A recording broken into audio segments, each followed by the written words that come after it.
In my previous video, I have already explained you about the introductory part of Ohm's law, and it was given by George Simon Ohm, और उन्होंने जो law दिया था उसके हिसाब से potential difference across the ends of any device is directly proportional to current flowing through that. But a specific limitation of that Ohm's law was there, and that limitation of that Ohm's law was that temperature or the physical conditions को हमें constant रखना है. तो like that we have came to the concept of Ohm's law. अब Ohm's law का ये वाला law हमारे पास आ रहा है, V is directly proportional to I. अब ये proportionality sign अगर हमको remove करना है, then we have to mark here equality because they will be in ratio but they will not be equal. Comparable to है पर equal नहीं है. तो अगर हम इसको comparable ना मान के equal करना चाह रहे हैं तो हम यहाँ पर एक constant of proportionality हमेशा लगाते हैं as per concepts, previous concepts. और ये जो यहाँ पर कांस्टेंट हम लगा रहे हैं इसको बोलते हैं हम resistance, and it's represented as R, and this R is equal to V upon I. Now how we can define a resistance? It is a ratio of potential difference existing across the ends of a conductor to current threading through the circuit is called resistance, and the unit of resistance is our ohm. What is the unit of resistance? It is ohm. Why the unit of resistance? क्यों हमने इसका unit हमने resistance का ohm लिया है? Because it is scientist named George Simon Ohm. In honor of the scientist हमने इस resistance का unit ohm लिया है. And how we will define now this ohm? Because generally जो CBSE curriculum है उसमें जो questions आते हैं SI unit एक ना एक आपको एग्जाम में जरूर आएगी. Define the SI unit of resistance. So first you have to write ohm, that will be of 1 mark, and then you have to write the definition of resistance. How we will define that resistance? Yes, from this one only you see, if we are having this is volt and current will be measured in ampere. Okay, so if 1 volt of potential difference is crossing across the ends of conductor or across the ends of wire through which 1 ampere current is flowing through it, then we can say that 1 ohm resistance is offered by that particular device or that wire. So like that we can define the SI unit of resistance. Now we got resistance, लेकिन resistance को कम ज़्यादा, हमें कहीं resistance कम चाहिए कहीं resistance ज्यादा चाहिए, तो क्या हम रेसिस्टेंस को अकॉर्डिंग टू रिक्वायरमेंट चेंज कर सकते हैं? यस, पर उसके लिए हमें क्या पढ़ना होगा? उसके लिए हमें ये समझना होगा कि ये रेसिस्टेंस एक्चुअली डिपेंड काय पे करता है. ये रेसिस्टेंस एक्चुअली डिपेंड काय पे करता है. तो रेसिस्टेंस की जो डिपेंडिंग फैक्टर्स हैं, एक तो है लेंथ, क्योंकि जितना हम लेंथ बढ़ाते जाएंगे उतना एटम साइन और इलेक्ट्रॉन बढ़ते चले जाएंगे, उतना ज्यादा कॉलिशन होता चला जाएगा. जब उतना ज्यादा कॉलिशन होगा तो ऑब्वियसली जितना ज्यादा कॉलिशन जितना ज्यादा फ्रिक्शन उतना ज्यादा रेसिस्टेंस. तो हमारे पास एक फर्स्ट कंडीशन आ रही है, R is directly proportional to L. At the same time अगर एरिया ऑफ क्रॉस सेक्शन ज्यादा कर दिया, जैसे हमने वायर मोटा कर दिया, तो इलेक्ट्रॉन को स्पेसिंग बढ़ जाएगी, इलेक्ट्रॉन को move more freely in more space, so it will have less collision, so automatically resistance will inversely proportional हो गया. अगर हम इनको कंपेयर करें तो R directly proportional to L upon A. Again ये प्रोपोर्शनलिटी साइन है, इस प्रोपोर्शनलिटी साइन को अगेन हम रिमूव करके यहाँ पर डाल रहे हैं rho, and this rho is called resistivity. Resistivity, one more name, एक और नाम है इसका जिसको हम बोलते हैं स्पेसिफिक रेसिस्टेंस. क्यों ये बहुत स्पेसिफिक हो गया? वाई? तो जब हम इसकी स्पेसिफिक कैरेक्टर को अगर देखना चाह रहे हैं तो R equals to rho L upon A आ रहा है. Specific means we have put certain specific criteria to get the resistance. क्या स्पेसिफिक करा हमने? रो ले लिया, unit length and unit area of cross section. Unit area of cross section. अगर हमने यूनिट लेंथ और unit area of cross section का resistance measure करा तो स्पेसिफिक हो गया, and then this specific resistance can B turned us specific resistance और resistivity. Obviously अब ये रेसिस्टेंस हमारे पास आया है तो रेसिस्टेंस इक्वल्स टू रो जाएगा, and this rho is called resistivity, और इसको हम दूसरा नाम बोलते हैं, इसका दूसरा नाम है स्पेसिफिक रेसिस्टेंस। स्पेसिफिक रेसिस्टेंस के बाद हम इसका यूनिट देखेंगे कि अब इस रेसिस्टिविटी का यूनिट क्या है। तो आप देखो R equals to rho L upon A है, और अगर हम रो की वैल्यू निकालें R A अपॉन L हो जाएगा, तो ओम मीटर स्क्वायर अपॉन मीटर हो जाएगा, और जो रेसिस्टिविटी है उसकी SI यूनिट हो जाएगी ओम मीटर, उसकी रेसिस्टिविटी की SI यूनिट हो जाएगी ओम मीटर। हमने ये पढ़ा रेसिस्टेंस, क्या कॉज है उसका, रेसिस्टेंस है तो क्यों, what is the reason of that cause, what is the cause of resistance, so we are coming to now cause of resistance। वैसे मैं आपको रेसिस्टेंस का बहुत क्लियर कट कॉन्सेप्ट है कि in a metal generally atoms are present, at the same time some of the electrons leave this atom and these atoms convert into ions. Now atoms, ions and electrons are present. These electrons are free to move, otherwise atoms and ions are not that free to move. So what happens, these electrons while moving they go and collide with atoms and ions, and when they collide with atoms and ions, the hindrance to the flow of electron always is called as resistance, and because of that hindrance what will happen, obviously the current will be reduced. So this way we can understand the concept of friction. This was the circuit diagram which was made for Ohm's law.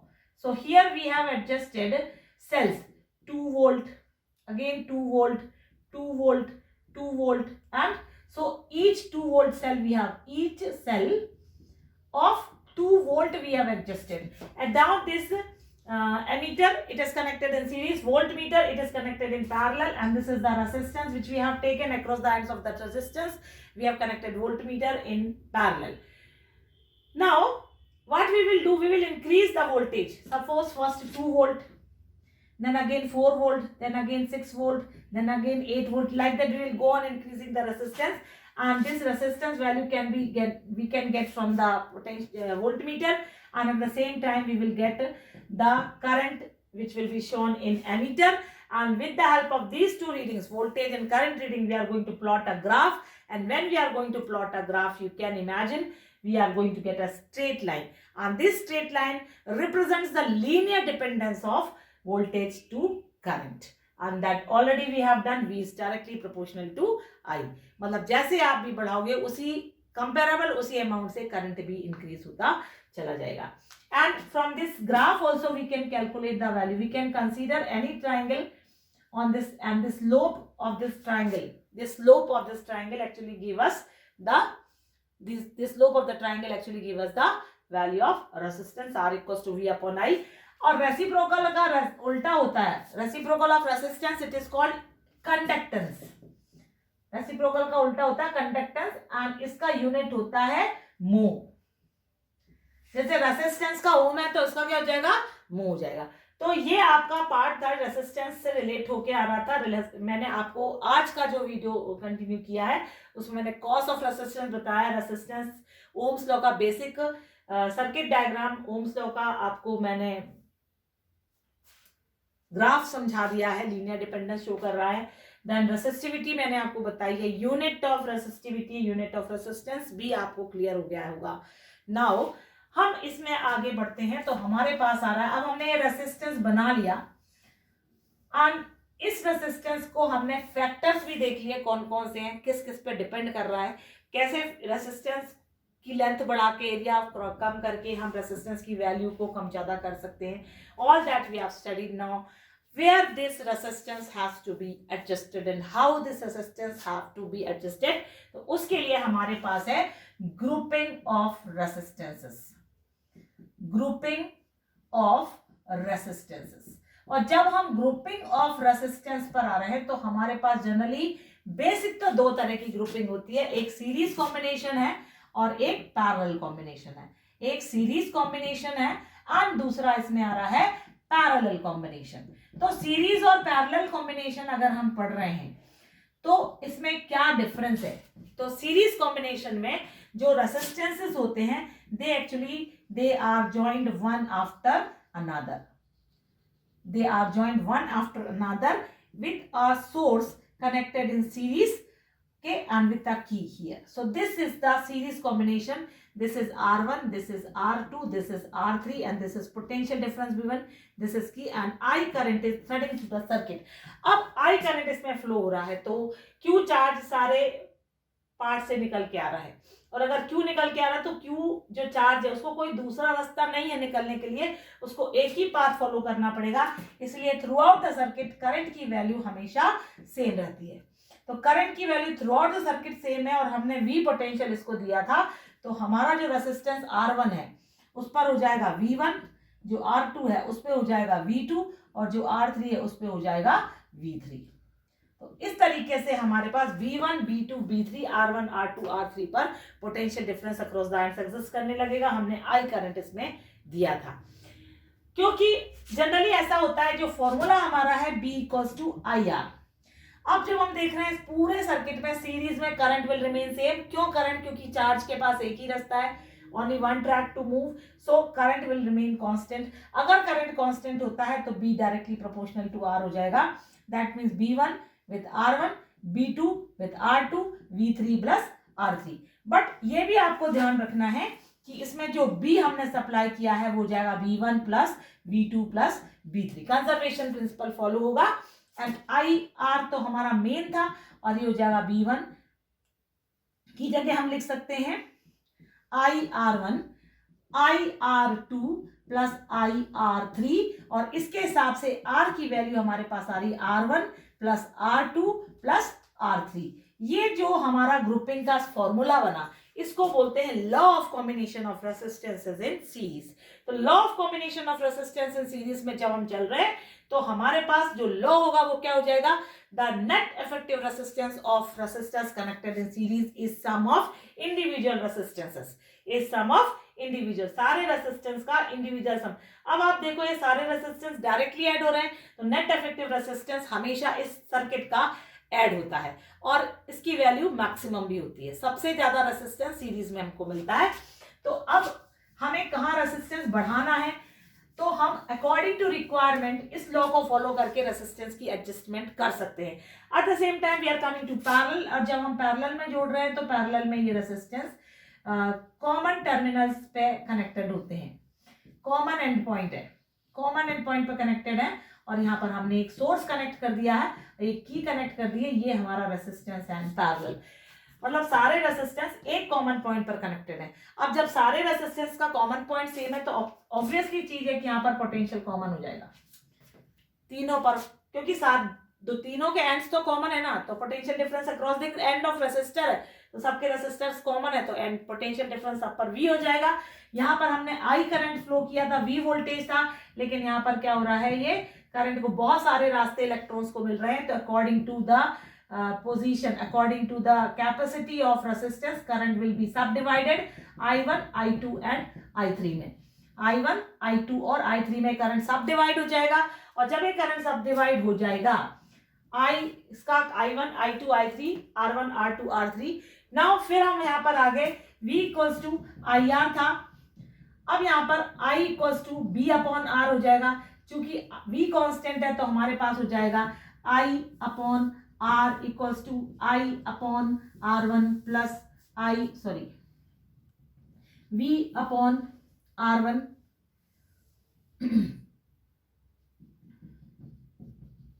V upon R1, V upon R2 plus V upon R3। क्यों ये I1 ऐसा आ रहा है? क्योंकि हमारा current, अब हमारे पास current की वैल्यू कैसे हो जाएगी? करंट हो जाएगा I equals to I1 plus I2 plus I3। तो हमारा जो लॉ आ रहा है 1 upon R equals to 1 upon R1 plus 1 upon R2 plus 1 upon R3, ये हमारे पास लॉ बन के आ गया है, और ये है पैरेलल कॉम्बिनेशन का law. And according to the parallel combination, reciprocal of net effective resistance is equal to reciprocal sum of reciprocals of individual. Reciprocal of net effective resistance is equal to reciprocal of sum of individual resistances. यहाँ पर जो resistance है, चूंकि ये reciprocal में आ गया है, तो अब हमारा जो नेट रेसिस्टेंस इस पूरे सर्किट का होगा वो मिनिमाइज हो जाएगा, और हमारा यही रेसिस्टेंस का कॉम्बिनेशन मिनिमम वैल्यू देगा, और जब हम सीरीज में जोड़ेंगे तो यही रेसिस्टेंस हमारा मैक्सिमम वैल्यू देगा। तो इस तरह से हमारे पास दो कॉम्बिनेशन है, पैरेलल कॉम्बिनेशन और series combination. According to requirement, हमें अगर रेसिस्टेंस की वैल्यू कम करना है तो हम पैरेलल में जोड़ेंगे, और रेसिस्टेंस की वैल्यू ज्यादा करना है तो हम सीरीज में जोड़ेंगे। अगर हमें करंट अटैच्ड सेम चाहिए थ्रू आउट द सर्किट तो हम सीरीज में जोड़ेंगे, लेकिन अगर हमें वोल्टेज कांस्टेंट चाहिए across the ends of devices तो हमें पैरेलल में कॉम्बिनेशन करना है। तो अब एक बहुत अच्छा एग्जांपल है पैरेलल कॉम्बिनेशन का, जो हमारा हाउस होल्ड वायरिंग होती है, घर पर जो हम कनेक्शंस करते हैं वो सारे के सारे कनेक्शन पैरेलल में है। उसका एक बहुत यूजफुल पार्ट है कि एक तो सारे डिवाइसेस पर सेम वोल्टेज पहुंचता है, पैरेलल में कनेक्ट, सारे रूम्स में सेम वोल्टेज पहुंचता है, सारे कनेक्शंस पैरेलल में। रेसिस्टेंस की वैल्यू मिनिमाइज हो गई है, तो हमारा जो एनर्जी डेसिपिएशन है इन फॉर्म ऑफ हीट वो नहीं हो रहा है। प्लस एक और चीज है कि जो डिवाइस को जितना करंट रिक्वायर्ड है वो उतना ही करंट अपने आप यूज कर लेती है। तो इससे हमको बहुत बेनिफिशियल है ये। और अगर किसी एक बाई चांस इधर का ये हमारा, हमने सपोज करो यहाँ एक बल्ब लगा रखा था, ये बल्ब फ्यूज हो गया, तो इस सर्किट में हमारे पास करंट नहीं जाएगा, लेकिन बाकी दोनों सर्किट हमारे मूव ऑन करेंगे। तो इस तरीके से आपको याद रखना है कि सीरीज को, जो हमारे घर की जो हाउस होल्ड वायरिंग है वो हम पैरेलल में करते हैं। तो जब तक हमें ये मालूम नहीं है कि सीरीज के क्या चीज है और उसमें क्या बेनिफिट्स है, और पैरेलल क्या चीज है उसके क्या बेनिफिट, जब तक हमें ये मालूम नहीं है तब तक हम इस तरह के टेक्निकल कॉन्सेप्ट्स को अप्लाई नहीं कर सकते। इसलिए इन सब चीज़ों का नॉलेज होना आपको बहुत ज़रूरी है। And when this things are going on in our houses, we can also go and search that what is there, how is there, why is there. तो आप जब इस प्रैक्टिकली अपने घर की वायरिंग को देखोगे, घर में वायरिंग होते हुए देखोगे और उसको समझने की कोशिश करोगे, तो मुझे लगता है शायद ये चीज़ें आपको और क्लियर हो जाएंगी। बहुत एप्लीकेटिव है और इसके न्यूमेरिकल्स भी बहुत इंपॉर्टेंट है। तो जब मैं नेक्स्ट वीडियो अपलोड करूंगी तो इसके न्यूमेरिकल्स आपको बता दूंगी, हीटिंग इफेक्ट्स ऑफ करंट आपको करवा दूंगी। एंड इसमें एक ग्रुपिंग और बची है, एक कॉम्बिनेशन और है, मिक्स्ड ग्रुपिंग। मिक्स्ड ग्रुपिंग में कुछ रेसिस्टेंस सीरीज में जुड़े होते हैं और कुछ रेसिस्टेंस पैरेलल में जुड़े होते हैं। तो अकॉर्डिंग टू रिक्वायरमेंट हम इसको एडजस्ट कर सकते हैं। So okay, thank you.